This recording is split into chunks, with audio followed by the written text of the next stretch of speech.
Fala galera que assiste o canal, meu nome é Ricardo. Se você quer de fato assumir o controle das suas finanças, clica no primeiro link da descrição.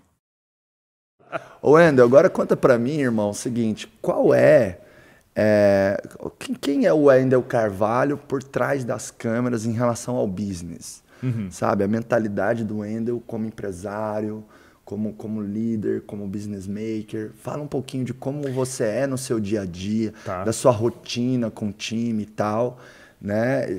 Colocando elementos que podem servir como um benchmark, um referencial para os outros empreendedores usarem também no dia a dia.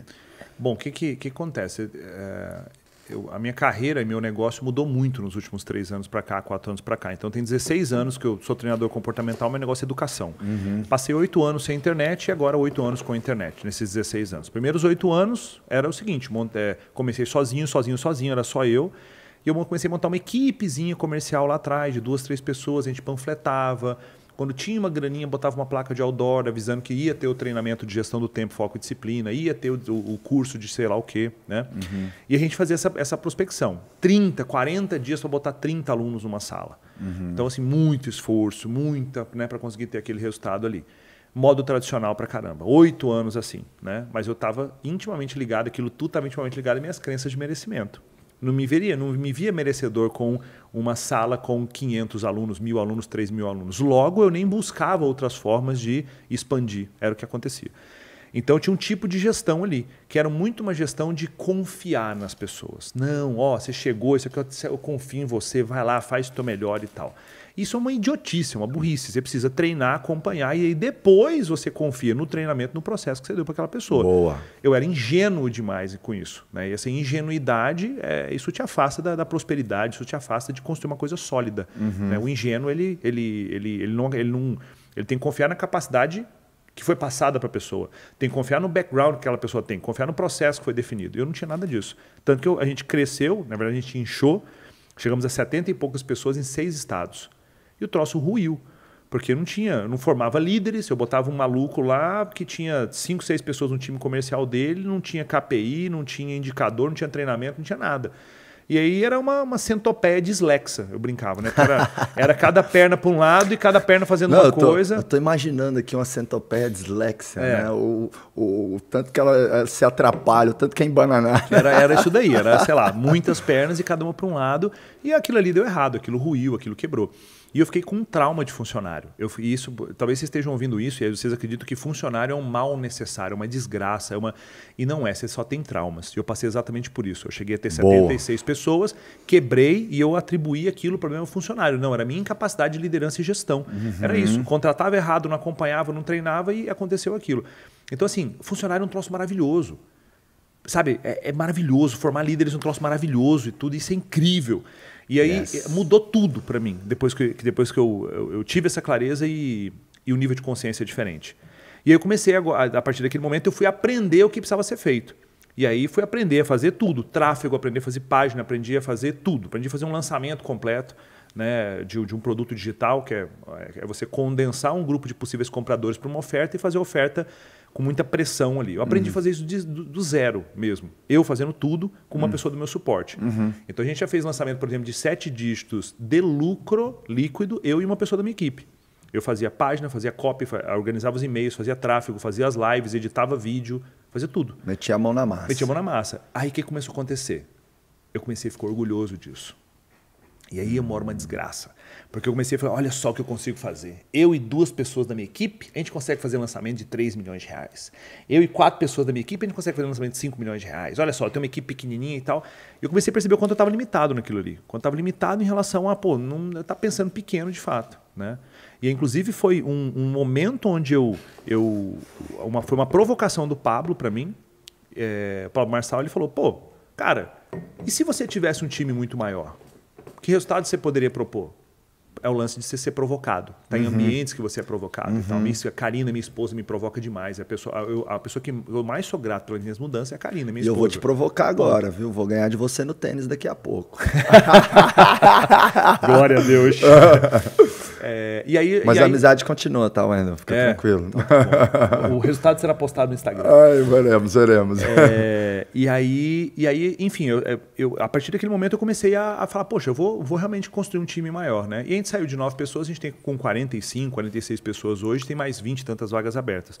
Qual é a questão? A gente agora está se concentrando muito em trazer pessoas sênior para os cargos de liderança. Então a gente está gastando um bom tempo, seguindo a premissa, né?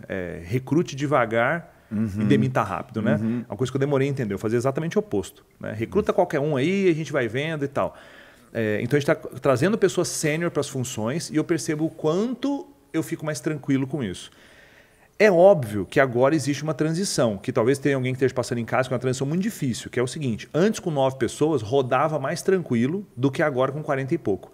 Por quê? Os líderes são todos novos, os processos estão sendo desenhados e mapeados agora. Então parece que o troço não vai dar certo, entendeu? Mas eu sei que é o quê? É a reforma na casa. A gente está quebrando parede, tem piso para todo lado, tem poeira, tem barulho, mas já vai estar lindo. Sabe, a gente entende que essa janela é daqui 60, 90 dias, vai estar completamente diferente. Antes de vir a ordem, sempre vai vir o caos. E primeiro você cresce e depois você organiza. Tem empreendedor que cai numa cilada de pensar, preciso organizar muito para crescer. Não, cresce e depois organiza. Tem que inverter, eu chamo isso de inversão da bandeira do Brasil. Porque a bandeira do Brasil ordem e progresso. Tem ordem e progresso. A bandeira do empreendedor tem que ser progresso e ordem. Faz sentido, incrível. Então, só que aí chega um momento realmente que você cresce muito, que você tem que reformar a casa. Adorei essa analogia, né? E a reforma... Ela é cansativa. Sim. Mas... E a reforma, o que é curioso, é o seguinte, porque gera o caos no local e incomoda os vizinhos. Toda reforma incomoda os vizinhos. É barulho, é britadeira, é maquita, é barulho, é caminhão de brita chegando e tal. E o que são os vizinhos? Os familiares, a esposa ou o marido que não está dentro da operação. Então, assim, essa reforma toda gera esse barulho, esse desconforto. Mas depois é um ambiente lindo. Aí temos que lembrar da placa, né? O sacrifício é temporário, o benefício é para sempre. É isso, exatamente. E a gente tem que lembrar dessa placa para todos os momentos assim do negócio. O primeiro momento do negócio é exatamente o que você narrou. É assim, a gente desce para meter a mão e fazer. E isso é saudável, porque quando você no começo executa algumas coisas, no médio e longo prazo você ganha a capacidade de treinar, de acompanhar, de instruir. De cobrar. Então hoje numa reunião com o teu time de marketing, você consegue apertar os botões e fazer perguntas muito mais poderosas e assertivas. Eu chego e falo, olha, a gente precisa fazer essa ação assim assado, né? Porque vocês trouxeram essa ação, eu estou dando um incremento nela, precisa ser assim. Ah, beleza, a gente vai demorar 10 dias para entregar. Eu falo, olha, se eu entrar lá na ferramenta que constrói páginas, eu faço isso em 40 minutos, porque eu sei fazer. Isso. 10 dias... Se você me falar que você tem 3 dias para entregar isso, porque se eu entrar eu faço em 40 minutos. Porque eu sei fazer essa porra.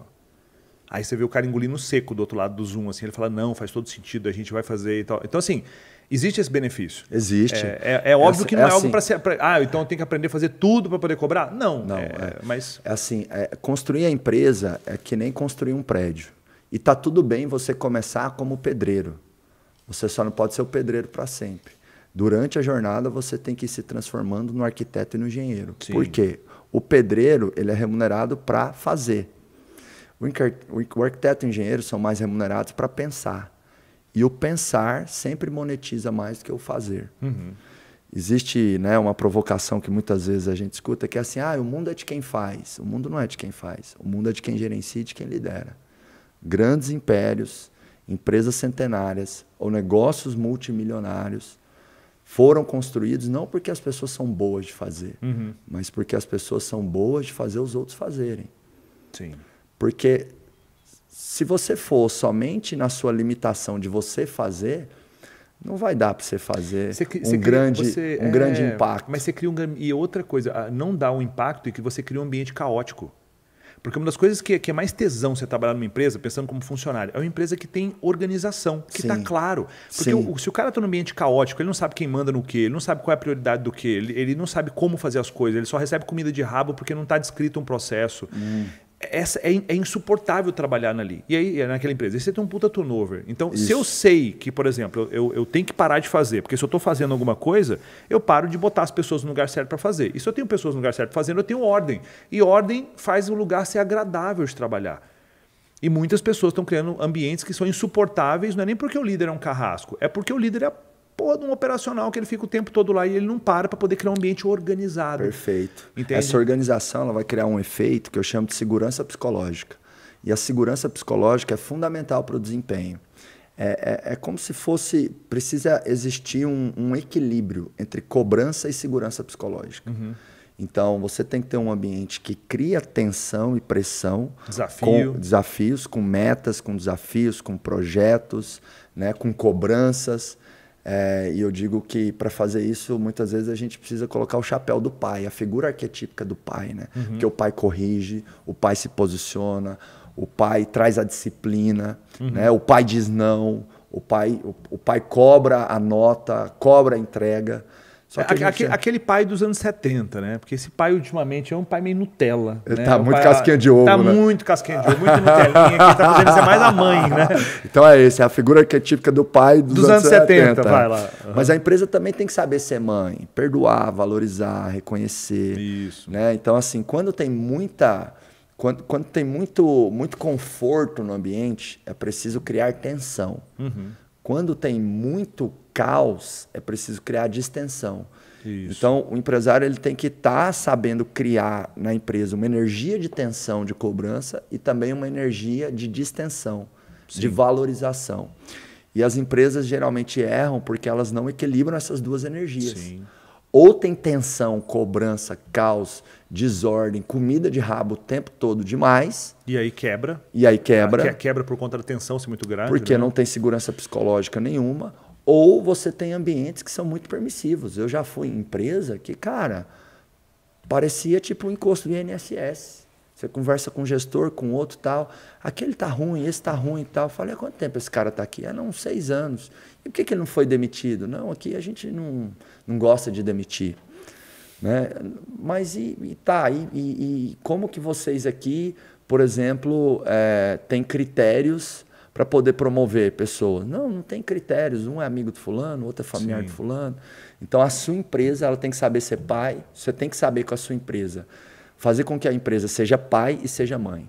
Pai é cobrança, pai é performance, pai é disciplina e mãe é valorização, reconhecimento, carinho, perdão. Então, você fica numa eterna troca de tensão e distensão, tensão e distensão.